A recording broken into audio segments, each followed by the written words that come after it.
Greetings, travelers. Greetings, travelers, for the first episode of Jump Scare June. You Jump see how I Scare did that? June. I love that. I think that was Jump a Scare great. June.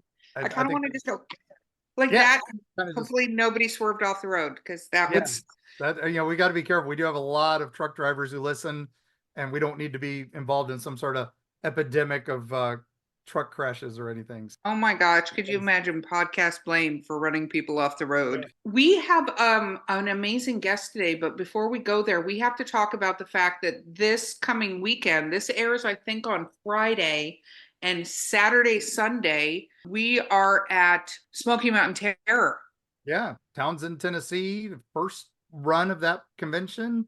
A lot of Yes. major horror guests there, so perfect for Jump Scare June. And We most especially who's there, Mark, that I'm forcing you to get a picture with? the Twilight vampires, Yep. the That's Cullens. what happens when you lose a bet. Oh, well, Beau just informed me this is airing on Tuesday. So it doesn't matter, Saturday, Sunday of this week.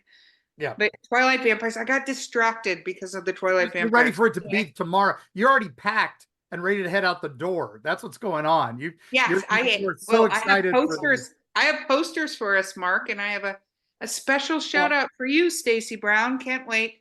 and But I have a coffee for our good friend Dennis O'Hare who's going to be there. So I'll be yeah, bringing by good friend you mean possible date for Mark while he's there. That's what he means. The other fun thing is that we will be at the Grafton Festival, which is another first festival, yes, the which Grafton Monster actually, Festival. for anybody who's stalking us correctly, you're going to have the whole Eerie Travels crew there because Beau is going to be there as well, Yeah. along with Mark and I believe Carrie and me. But there's at least the trifecta that's normally responsible for this podcast is going to be there. And not only that, we are the opening act for that festival. We are. You can come see us do this ridiculousness live and have living proof that Mark doesn't keep me informed of what we're talking about. It is the grand opening of the Grafton Monster Museum, which is in a wonderful store there called the Black Cat Rookery Bookstore and Curiosity Shop. So I can't wait to see this place. We've heard a lot about it, and I'm just glad Grafton Monster is getting some love. Flatwoods, Mothman, they get all the fame. Grafton, aka the Headless Horror, we're excited. You know, we have Grafton episode coming up right before, so I'm super excited for that. But without further ado, we did monsters in May, but we're going to start off June with a complete bang because we have a person who has brought terror to the hearts of many, including myself tonight, as I rewatched a movie that he made. And I'm not going to sleep well, nor, he's just re solidifying my entire terror of anything having to do with raincoats. But it's the amazing Jason Huls. Welcome. Thank you. Thank you. I am thrilled to be here. We are thrilled to have you. Do you want to tell our listening public a little bit about you?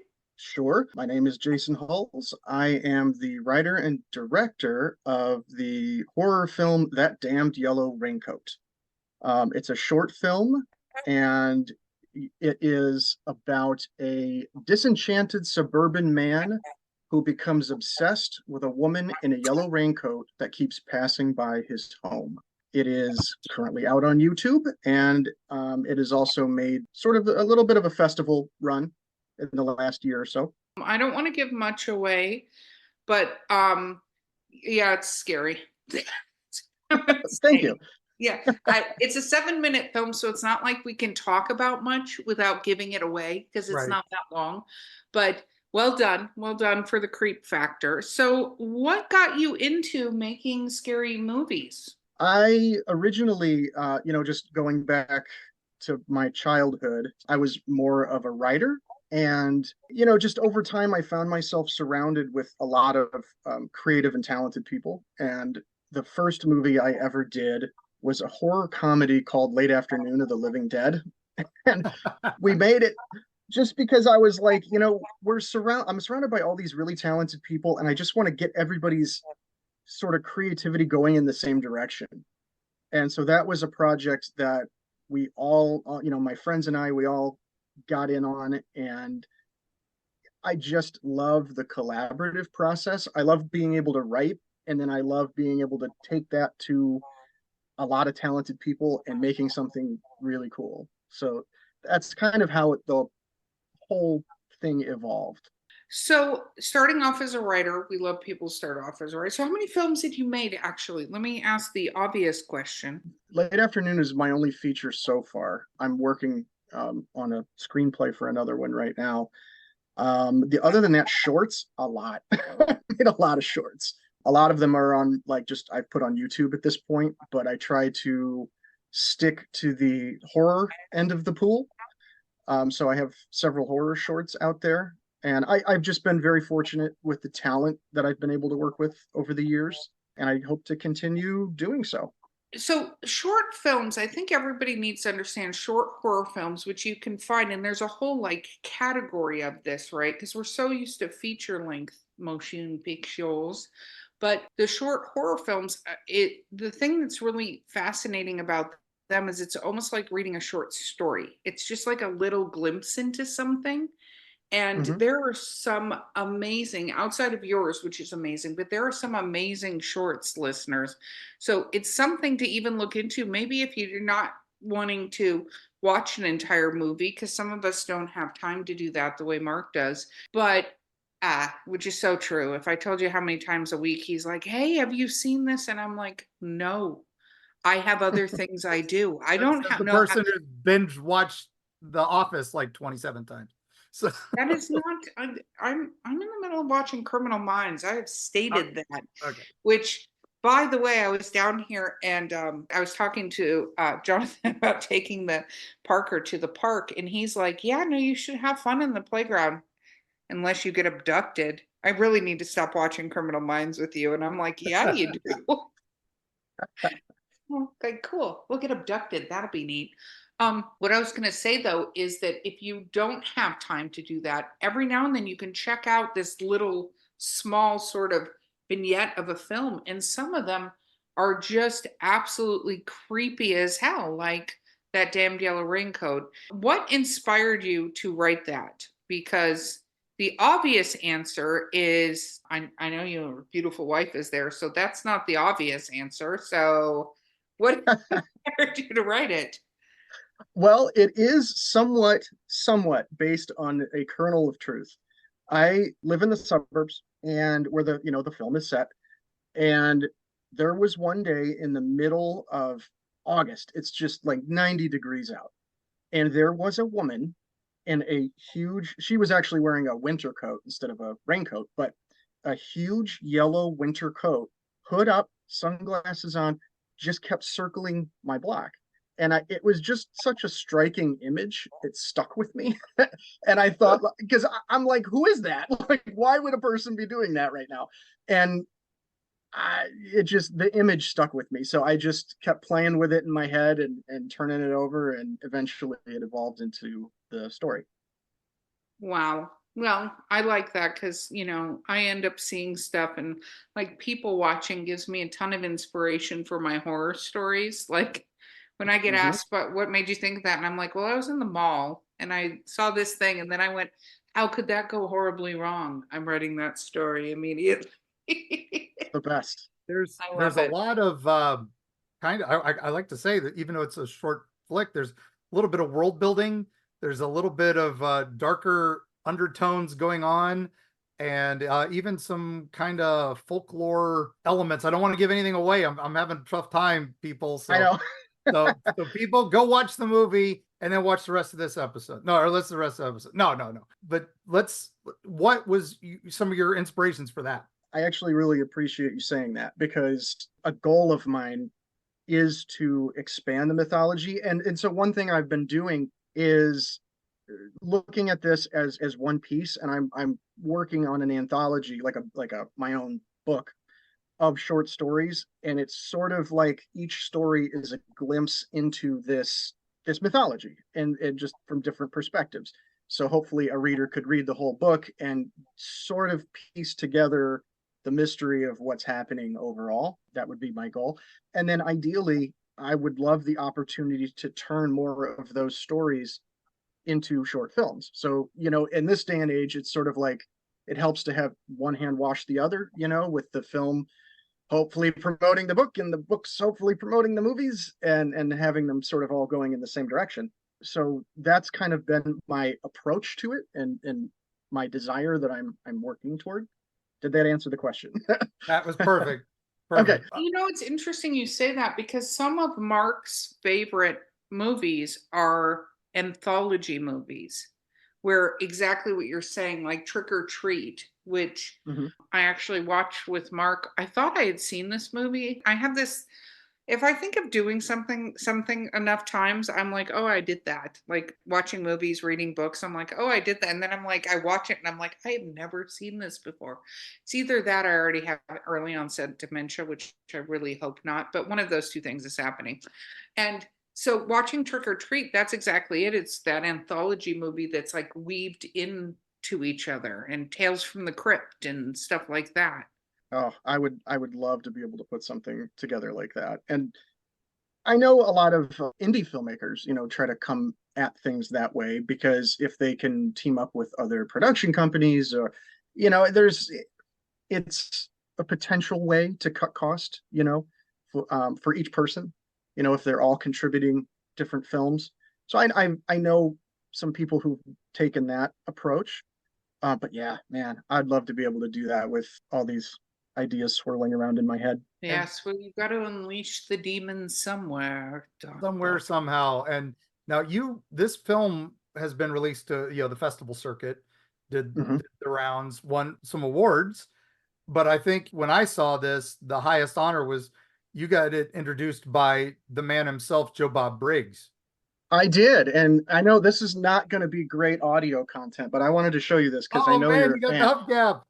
I got a hubby from Joe Bob Briggs. The movie won a premiere in Las Vegas at the World Drive-In Movie Festival last year. Fantastic. And so part of that, is Joe Bob introduced a shorts block. So he got to, we were communicating, or his team was communicating with me, and just sort of getting some facts about the film, and about who I was. And so I did get an intro by him, and it was heartbreaking in a way, because I tried to get there so bad and it just didn't work out. Like I couldn't get to the festival.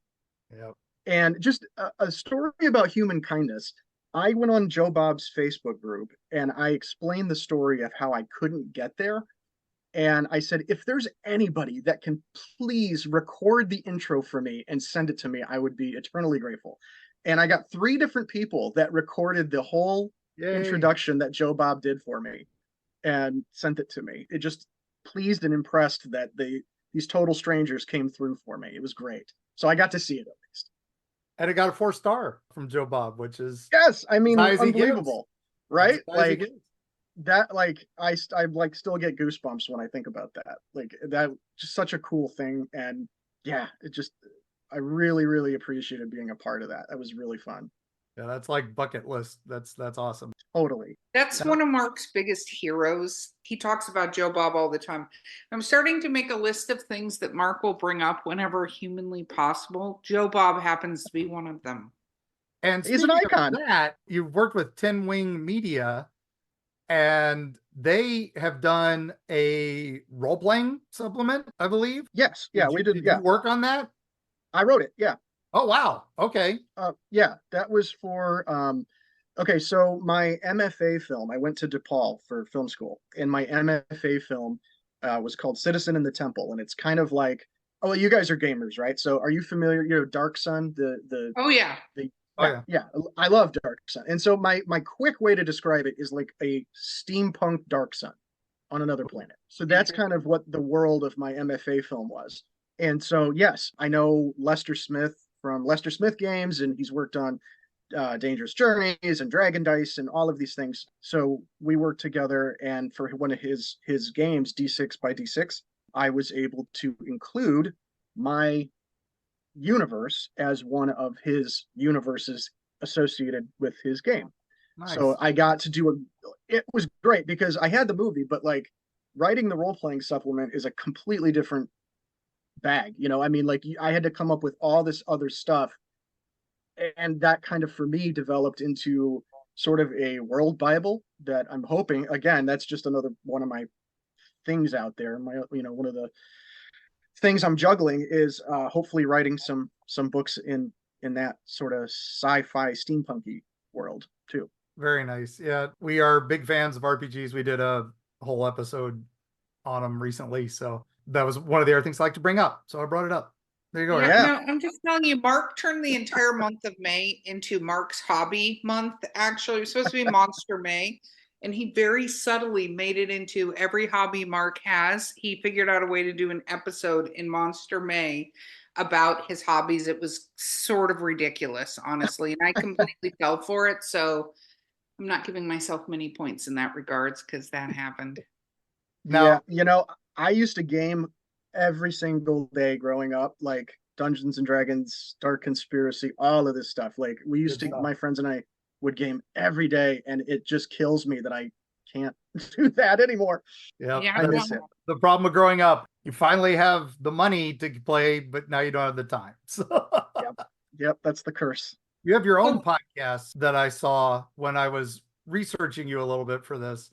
The Mythos Minute, is that still around? Yes, it's still around. I've been revamping it, so that I haven't put out any episodes in a bit. I have 75 episodes recorded, and I think there are about 35 out right now. So I have a lot that I have not released that is completely done, but I wanted to revamp the website and just give it a better home where hopefully it will attract other people to submit. But yeah, what I do is it's sort of like horror in 1 minute chunks. Originally conceived as an Instagram thing, but now of course it's on YouTube as well, YouTube Shorts and all that, and Apple. But yeah, I do 1 minute horror, flash fiction, and poetry episodes. Typically they tend to be haiku. It's got to be able to fit in a minute. That's my hard deadline. So I try to do a little intro and a little outro, but that's just something that I wanted to. I mean, I just think it's fun.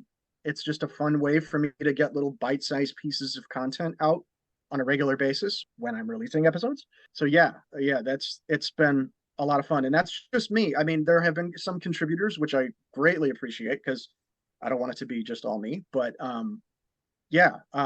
that's something that I'm looking to relaunch very soon and hopefully grow into something a little bit more significant than where we are right now. See, horror authors out there, there's a way for you to reach out. You want to do little 1 minute things. Yes, the Mythos Minute Podcast.com. Yeah, it's out there now. I listened to a few. They were a lot of fun. I did that while I was waiting to have my popcorn for your flick. So it was good. Perfect. See, anytime you got just a minute, that's all you need. It was perfect. So what projects are you working on now then? Right now, I am working on an anthology, my anthology for that Damned Yellow Raincoat. I'm calling it The Book of the Cold Sun. That's the Cold Sun is kind of the overarching theme or recurring name that you'll hear when reading the various different stories. I have 3 stories written right now for it. I'm really trying to gun and get something done with that. I'm working on a horror comedy feature. I was given the blessing to talk about it. I'm working with a friend of mine on it out in California. It's called Nightclops, and it's about 2 B-movie reviewers. They have a YouTube review show, and they review bad B movies, and they love them. And they get the opportunity to interview their favorite iconic director who made the movie Nightclops in 1983. And he comes to town, and things get a little hairy when he tells them that everything in his 1983 movie is real, and the real Nightclops is coming to destroy their town. And so the 2 boys have to use their useless B-movie knowledge to defeat the real Nightclops. So that's my pitch. That's my elevator pitch. So that's basically Mark. Like, I mean, you want to be in the movie?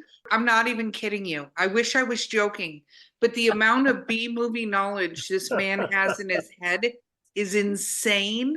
And then he draws these parallels to things. And I'm like, oh my God, nobody is going to watch that. Like people mention movies and he's like, oh yeah, I saw that one in 1986 and it was a direct video, blah, blah, blah, blah. And I'm like, just exasperated sigh. And then That he is goes, wonderful. you gotta see this. Now, don't get me wrong. Some B movies are amazing, but Mark's level of how cool he thinks a B movie is to how cool the B movie actually is, it's a very different parameter. What? Yeah, I'm shocked that this is coming, here. So I feel I think you attacked. might be in my audience, Mark. I Yeah, think I need to let you I'm feeling read this. attacked here. I wrote a screenplay in 2008 that was a similar premise that all the old El Santo movies, the luchadors fighting vampires and luchadors fighting the mob and stuff. I wrote that those were all documentaries, and that was the world we lived in. So that was a premise I wrote. I feel it there, pal. Jason, you and we're connecting here. Spirit So. animals, right I need there. to get you the Spirit script. animals. I'll read for it. I am not acting that long. So. Awesome. Literally. Oh my gosh. We Actually, just that's interviewed funny the great because Jim Wynorski. So for a special interview, so that's my level of entertainment. So if that gives you talk to any Jim? idea, he knows all of his movies, like all of them. Witches of Breastwick and Bigfoot or Bust are classics. Come on. So I got my wife to watch Chopping Mall. Chopping Mall's great. That's the Dick Miller goodness there. So yeah. Yep. That's Jim's classic there. Just get her to watch Deathstalker 2. I got my wife to watch Deathstalker 2, and she actually enjoyed it. So there we go. You know, they're redoing that, right? Did you hear? I about heard, yeah, but they're going back Yeah. to the original, not the goofy version, which I don't know. I mean, it's the guy who did Psycho Goreman, so which I'm is interested. classic. That's a classic. This Erika's is gonna what be I'm mad at talking me. about. The words, it's a classic. I need to take a pause here, Mark, for us to review what that phrase means. Even Beau did a clickety clack in the chat going, what? You haven't seen this direct to video movie? He acts terribly shocked when people haven't seen these things. And then he uses the word classic as if it was in the same ranking, hypothetically, of, I don't know, Casablanca, for instance, or I don't know, Jaws. And he's like, this is the same level. And I'm like, said you and 4 other people. And us and Joe Bob Briggs. Yes. Yeah, it's the Mutant Army, I think. Yep. The Mutant Army, the Psychotronic fans, we're all there, baby. Yep. Okay, Mark, I'm going to allow you to, before the break, ask one B movie related question, because when we come back, Jason's going to tell us about his paranormal experiences. But I'm going to just let this play itself out before the break. Go ahead. Okay. So as someone who's worked on low budget productions, I've worked on a Jim Wynorski film as a child. I was paid labor, but I was an intern. But when you're working on this, how do you go about getting the funding to make your dream a reality? Oh man. Become friends with a lot of doctors. The Lloyd Kaufman skull. Find dentists. Find dentists who have money. Yeah. Which is funny, actually, because at my day job, I am surrounded by doctors and dentists. I have not approached any of them for this type of thing, but man, it's tough. I wish I had a great answer to inspire indie filmmakers, but I just don't. I just don't have a good way to. I mean, I know there are just like different equity groups, but then your budgets start to creep up into your 300,000 levels where you start getting tax breaks and there's things like that. So you've got to somehow get connected with them. A friend of mine made a film recently called Hunting for the Hag, and he just managed to find a few people that were willing to take the ride with him. And I just don't know that there's any great way. And the other conundrum is, okay, if you find the money, how do you make the money back for those people? And that question is just as difficult, especially in this day and age, where people are so used to streaming and there's really not much of a physical media market anymore. So there's a guy on YouTube named Jason Horton who I feel like is one of the only people who has it figured out. And he puts out great YouTube content on how to make low budget movies. And it boils down to make it as cheaply as you can and self-distribute. It's tough. It's a very, very tough market right now. So I wish I had more uplifting news to Yeah, share. that was Jim's comment to us offline was the Tubi Gold Rush days are over. So you've Yeah, yeah, gotta try to find a new unfortunately. market. I think what it is you need a volume of work. If you self-distribute through, say, like Film Hub, which is a real popular one now, that a lot of people go to, if you have 10 films that are out on different streaming platforms, eventually that all works together to get you something that resembles some funding, so, or some returns on your investment. So that's why his suggestion is make it as low as for as cheaply as you can, hopefully as good as you can, but as cheaply as you can, and get a volume, get a body of work, which is, I mean, it's hard to get one done, let alone several. So that is the best advice, though, that I've heard in the past few years. I hope Well, it helps. Erika, you want us to take a break now since we've nerded now out? I do. You just made it depressing going into the break. So we will be right back after a word from our sponsors with something terrifying instead of whatever. So we'll be right back.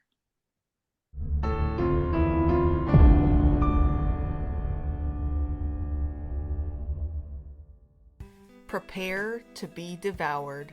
The Wolves of Wharton is a 6-part complete book series by Eerie Travels producer Beau Lake. It has been called dark and visceral, steamy, dramatic, and a fresh take on the werewolf mythos. If you like action, adventure, a large serving of body horror, and some steamy relations, the Wolves of Wharton series is for you. Pick it up wherever books are sold, or at linktree.com/Beau__Lake.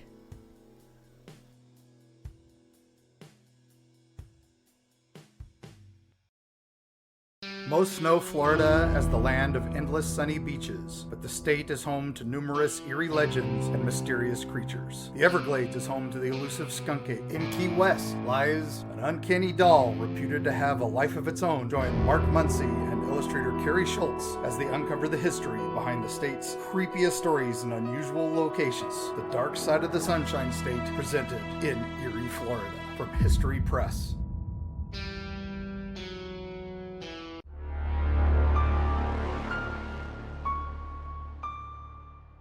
Okay, we're back and just went down another rabbit hole about B movies, and I started it, so I'm not proud of that fact, but it happened.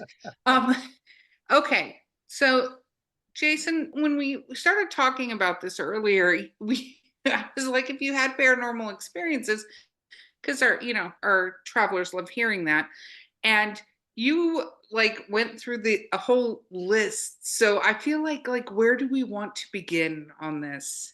I can tell you the first thing that happened to me, Yes, please. and I would be very curious to see if your listeners have had anything else like this happen. They may hear this and go, that's ridiculous, it's nothing. But to me, it froze me in my tracks. It was when I was 16. I was walking home from my fast food job, and at night, probably around 10 o'clock or so, walking through the middle of a field. And toward my house, there was a line of streetlights, and they were all lit up except one. And it wasn't like this thing was blinking on and off at all. It was dead and then surrounded by all lights that were on. So I'm walking home and I looked up at the light, and for some reason I just thought on, and it clicked on right at that second. And I stopped and I stood there in my tracks for about, it felt like minutes, but it didn't blink on and off. Nothing changed. It was just this one light in the row of lights that was out. I looked at it, thought it turned on, stayed on. It creeped me out. And I don't know. I think there's something with lights out there in the paranormal community. I don't know. Have you guys heard anything about this? There's the opposite of that, where every time you walk under a light, it goes out. That is a common theory that, something's attached to you, something negative, drawing energy around you. And I would assume the opposite is there as well, but I've never really looked into that, where it's a positive energy that you put out into the world. And I'm not trying to say like I've never done it again. It's not happened. I did have the lights going off situation happened more when I was young. That was the only time that ever happened. But, and of course, it could be a completely random occurrence. It could be just that one bolt of lightning chance that it happened. But in that moment, I was so freaked out that it actually happened the minute I thought it. And it was just this one isolated light. It was the strangest thing to me. And one thing we say a lot too is a lot of times I call it like sort of your lizard brain. If you thought turn it on and it came on, you were like, cool. But when you have these feelings and stuff around it, that's when I'm like, sometimes there's something more going on, I think. Because, weird stuff could happen, but it's like the weird stuff happening that sticks our attention that, I don't know, I sometimes feel like there could be something else. Because it's kind of like, you hear bumps in the night, you hear noises and stuff like that in houses. We all have that, right? Mhm. But there are some noises that you're just like, whatever. And then there are other noises you're like, what the fuck was that? Right? Like, and it may not be a louder noise. It might not be a weirder noise. It's just whatever about that caused you to go, nope, I'm not a fan of whatever that just was. So I don't think it's weird. We always say that. There's none, our travelers can tell us the weirdest stories. There's not weird. You're not crazy, because we have no idea. We call it preternatural. We have no idea what's out there. So we are not experts, except for in Okay. telling your travelers that it's, yeah, we believe you. So Okay. Yeah, I'm probably not even selling the story very well, but it like just that moment, it is one of my most vivid memories from my early years. So that was early. More recent, this is probably more to do with ghosts, and this one I did not tell anybody about for probably a good 2 or 3 years. Like not even my wife, because I didn't want her to make us move out. So we had just moved into our home, and we'll see if something happens around me when I tell this. Oh, we had just moved in. My son was very young and still sleeping in a crib. And we're cleaning, we're putting things away, broad daylight, right? And there was a balloon, it had helium in it, and it was hovering in the hallway, just upstairs hallway, all the bedrooms are there. There's this balloon there. We had gotten balloons. That's fine. So I'm putting stuff away and I look up and I see this balloon start to move. No windows open, nothing like no fan blowing on it, nothing that I can tell. And no air conditioner, nothing like that. I watched the balloon move down the hallway, get to my son's room, and you know how doors are built, right? Like there's like from the ceiling to the door frame, there's a good 1.5 or 2 feet of wall space there, right? So the balloon floats to the doorway, lowers on its own, goes into his room, floats across the ceiling around the light fixture, and hovers over his crib and stays there. And I just stood there watching it. Like I didn't even know what to say or do. you should have told Pennywise he's not invited to your house. Right, That's what exactly right. you should have said. Pennywise, you're not invited here. But I mean, I still get like chills when I'm talking about it right now. It was just the most strange thing that had such intention behind it. Because even if there was a fan, or even if there was a air currents or something blowing through the house, to see it go to that room and to have it lower on its own from the ceiling down underneath the door frame is what got me.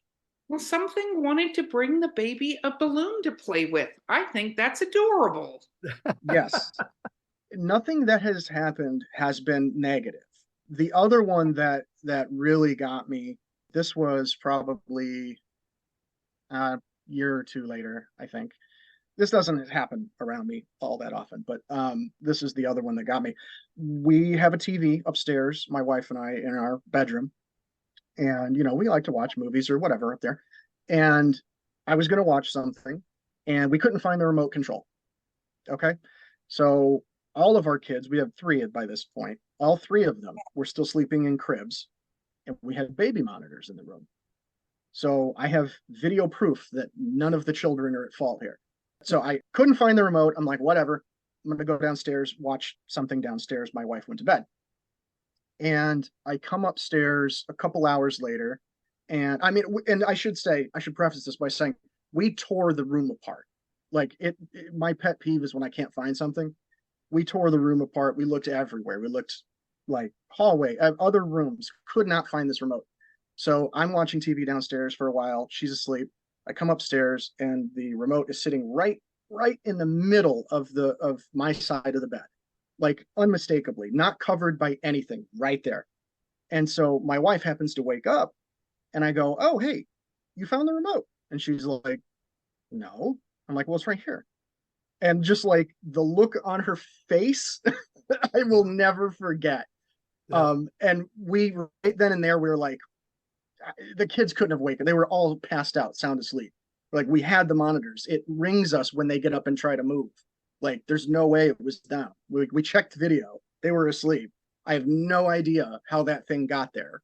But like I just said, like the look on her face, just like I'm never going to forget it. It was unbelievable. I would have that Classic. same look because unlike you who are downstairs, whatever that was right next to her.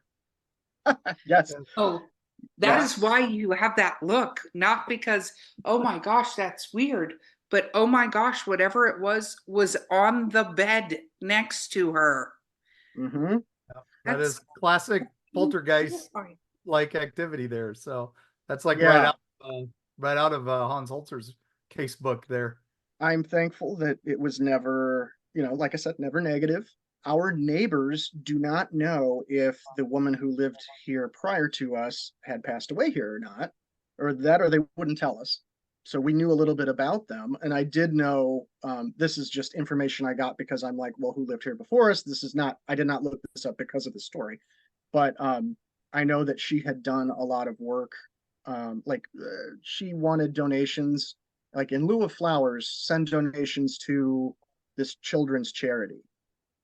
So for the balloon over my son's bed, I'm like, okay, well, maybe if I don't know, maybe there's a connection there. I don't know.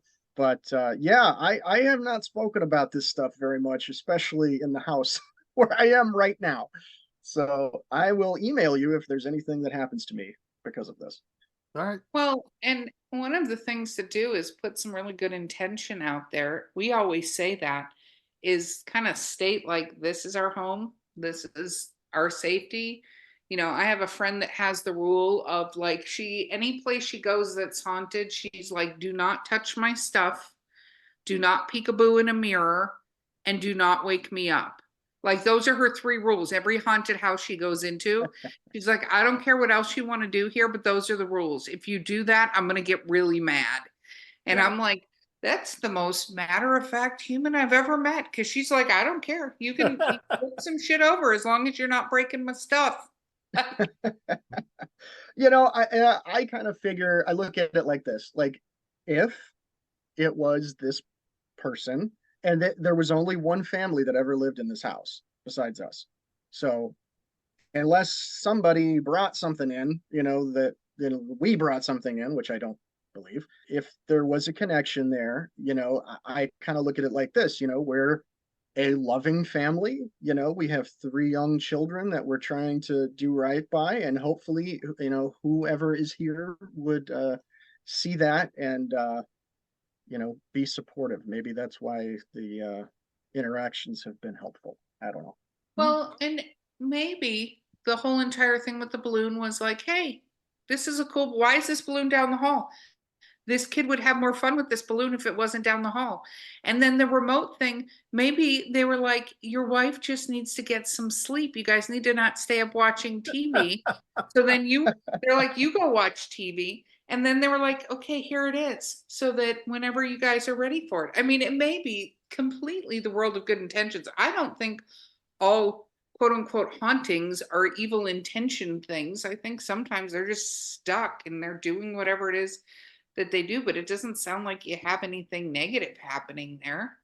No, nothing, like I said, nothing has been negative, thankfully. And honestly, nothing has happened in the past couple years that I've noticed. So things have seemed to have cooled down. So I don't know. That's about as much as I know about it. I mean, there were other little things where like something will fall over, but like not shoved across the room or thrown across, nothing like that. Just like, oh, a bag fell over. Was that random? Did we leave it? There's no evidence, to point to something paranormal other than really those two things. Those were the biggest. So, And I don't think you have to. I mean, there are people that have been haunted where it's very negative, right? And just because things happen, like Mark has a ghost that brings books and leaves them. And we're not even joking about this. We have empirical evidence of this fact because him and his wife will be gone and they'll find a book that was like 3 rows back on his bookshelf on the counter in the bathroom or on his couch. They're like apparently reading men's adventure novels. That's like the big thing. But there's no negativity at all on it. Like, we joke that, Mark's house is haunted, but I don't think saying something's haunted necessarily has to have the connotation that it's evil and it's trying to be whatever. I think a lot of times, especially younger kids, you can get what I call invisible friends, which are spirits or something that, and I don't want to say gets attached because I feel like that also has a negative, but is there to be the protector / playmate / whatever of the child. I had one that I very distinctly remember, and it didn't have negative connotations, even though it did technically destroy some stuff, but it was stuff that it wasn't like it was breaking things. It was more playing and, pissed my mom off big time, knocking hangers off of racks, for instance. So I think that, what you've had are definitely experiences. And I hope travelers that are listening feel that way too, is just because something's happening doesn't mean it's bad, right? It's just happening. It's kind of like there's some Bigfoot. Like we had a listener tale recently. I was listening to it, and it was about a friend of theirs who had chickens, and something kept coming and taking eggs, but leaving little presents when it took the eggs. And I was like, this actually is one of the most adorable Sasquatch stories in the entire universe. That it's like, look, I found it. Now, of course, it has no idea what the value, but I bet it spent the time to dig these pieces of pottery and things like that up. And it's like, here, I'm going to trade you for the eggs I'm taking. How adorable is that story, really? Now, it is annoying to the person whose eggs are being taken. I understand. But it's the cutest story in the entire world, like a little huggable Sasquatch family, not killing chickens, not doing anything. Like, that's great. Let's have more of those kind of situations. I like how you put it too with your friend who laid down the ground rules. Not only is it doesn't always have to be negative, that story and the way your friend operates sort of gives people this sense that they have some say in how the interaction can potentially go. You're not just a victim, Yeah, well, and I think that's part of it. I have not personally, no, I'm going to caveat this. I have had bad situations. I don't know what it was with, whether it was a spirit or what, but I've had a couple bad situations. I will say that putting these parameters in when you go into a situation, though, I think is very key. Like kind of laying down, for lack of a better word, the law going in. If you put the parameters, you put the rules, and you go, these are the rules, this is what I'm willing to live with, then it kind of gives everything how to operate. Mark, I know you were going to say something else. Sorry, I started going on my tangent again. No, that's all right. No, I was just going to say that I think that we as we discussed, we came from a background of games, right, and storytelling. There are rules. These are things that should step A, step B, step C. Oh, roll the dice. You might get step C or That's something we come up with. And that's the thing with the preternatural, the stuff we don't understand. We don't know the rules. We don't know until we maybe break them, or we do something against the rules, right? Or we do something that is positive for the rules and it leads into something else. And that's why back to your film, back at the beginning of all this, I loved that there were rules that you could see in it. It's a short film, but it really, like I said, that world building is there and it makes sense. Now, some things don't. And that's one of the why we get these twists in the story and things like that. So, with all that said, I'm going on a little bit of a tangent here myself. Let's get back to storytelling 101, paranormal 101. These things have rules. We don't understand them. As a filmmaker, you explain the rules so easily and quickly. What steps do you do for that world building? What did you do for that? How did I instill the world building? Yeah. That's a great question. I got to explore it because, okay, so what I did quickly, I made the movie and then I wrote the fiction version of it. So it was kind of backwards from how I would want to work.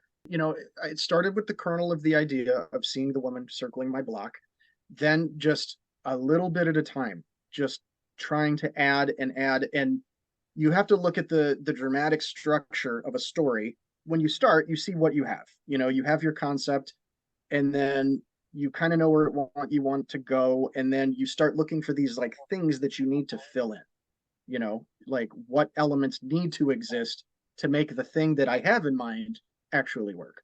So that's a very basic way of talking about how I put that together and sort of instilled that world building. Again, and I'm trying not to spoil too much of it, but after I had that film done, then I was able to expand upon it in the fiction version and do even more and drop more hints and things like that, and leave clues to be discovered in later stories. Like I said, going forward, what I would do is I would write the fiction first and then make the film so that, and this is just a mechanical aspect of things, so that the actors have the inner life of the characters as I see them. They can draw from that rather than when I did the film first. This time I had to kind of communicate my intention verbally without having given them the story or the backstory or where it was going to go, if that makes sense.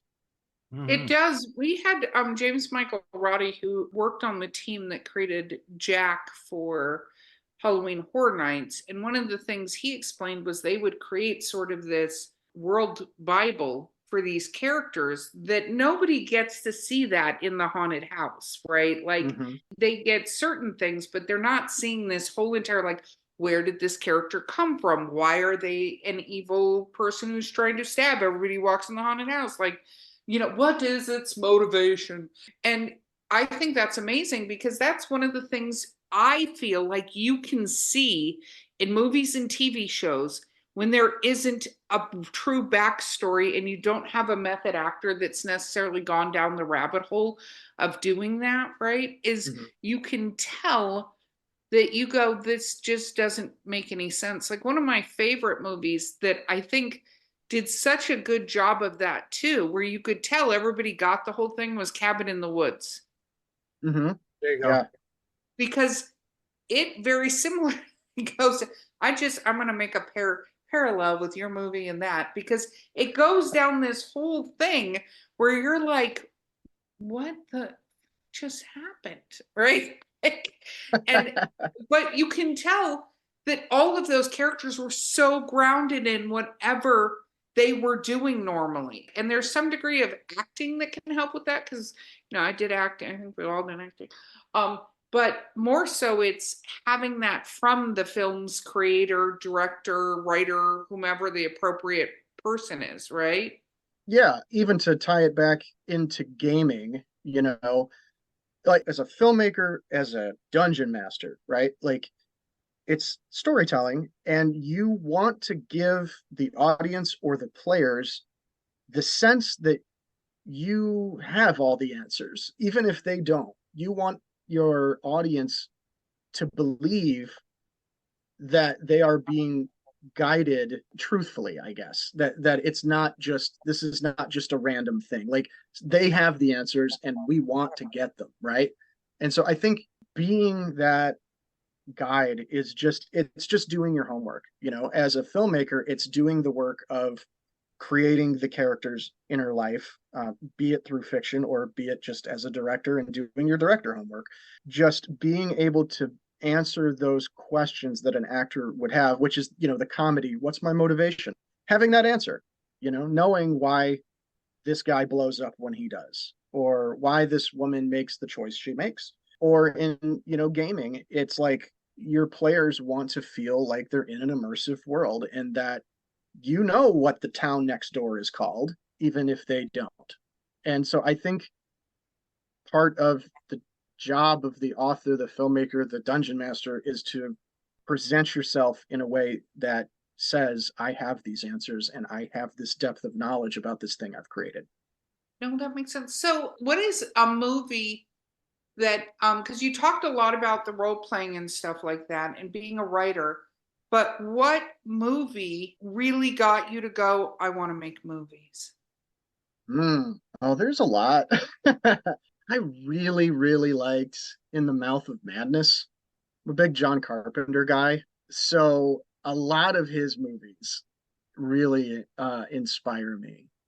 And Prince of Darkness, you know, his apocalypse stuff is great. The Thing. I really like David Lynch's work. To me, David Lynch is a good example of the guy who does have the answers, but we don't. And he's very stingy with his answers, but I think in his head, his stuff makes sense. And I know he's divisive. I know a lot of people don't care for his work and it's too abstract. I get it. I'm a fan. I like his surreal aesthetic a lot. And then I also just, man, seeing Army of Darkness in the theater just kicked ass.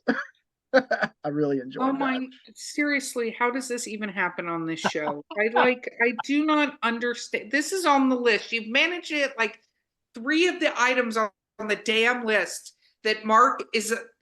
Go ahead, Mark. 30 seconds, man. 30 No, seconds. it's all good. It's all good. If we talk about Bruce Campbell some more, we're fine, but we're good. We hit our Bruce Campbell quotient. The only thing he didn't mention was Bureau 13 for role playing. So I knew it. I knew he was going to bring that up as well.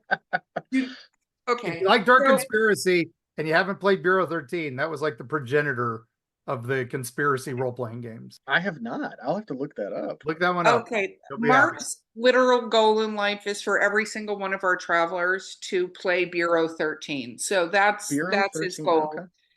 Yeah. I think Mark's life would be satiated if he could be playing Bureau 13 with Bruce Campbell and Joe Bob Briggs and in the middle of a technical horror movie script somehow. Like that would just Mark would be able to ascend to whatever level using a of Harlan he's supposed Ellison to truly storyline. be on.